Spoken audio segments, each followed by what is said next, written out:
Hi friends, வாங்க இப்போ நம்ம கருணக்கிழங்கு மசியல் எப்படி செய்கிறதுன்னு பார்க்கலாம். கருணக்கிழங்கை குக்கரில் போட்டு ஒரு 3 விசில் விட்டு நல்லா வேக வச்சு எடுத்து வச்சுக்கோங்க.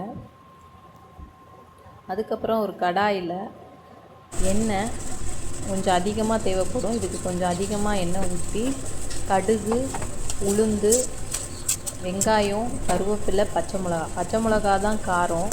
அதனால் உங்களுக்கு காரத்துக்கு ஏற்ற மாதிரி பச்சை மிளகா சேர்த்துக்கோங்க.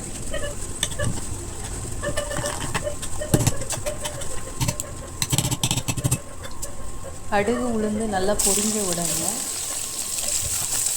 பச்சை மிளகா, கருவேப்பிலை, வெங்காயம் எல்லாம் சேர்த்து நல்லா பொன்னிறம் வர வரைக்கும் வேக வச்சுக்கோங்க. எண்ணெயிலே மஞ்சத்தூள் ஆட் பண்ணிக்கோங்க. கருணக்கிழங்க நல்லா தோல் உரித்து புளி சேர்த்து உப்பு சேர்த்து நல்லா மசிச்சு எடுத்து வச்சுக்கோங்க.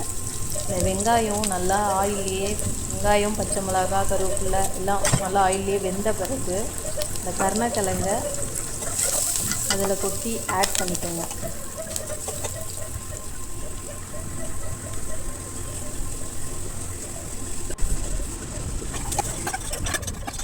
இந்த சமயத்தில் நல்லா கிண்டிட்டு உப்பு தேவையான அளவு பார்த்துட்டு உப்பு புளி மட்டும் சேர்த்துக்கோங்க.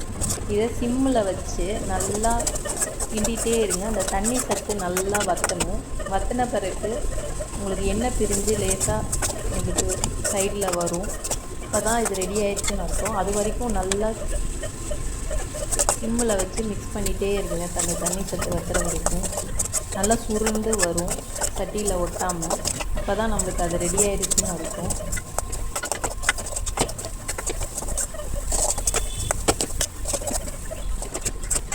இப்போ மசியல் கிட்டத்தட்ட ரெடி ஆகிடுச்சு நம்மளுக்கு. இந்த சமயத்தில் நீங்கள் எல்லாம் டேஸ்ட் பண்ணி உப்பு பொடி எல்லாம் பார்த்துட்டு ஸ்டவ்வை ஆஃப் பண்ணிவிடுங்க. மசியல் ரெடி ஆகிடுச்சு நம்மளுக்கு. நீங்கள் செஞ்சு பார்த்துட்டு எப்படி இருக்குன்னு சொல்லுங்கள்.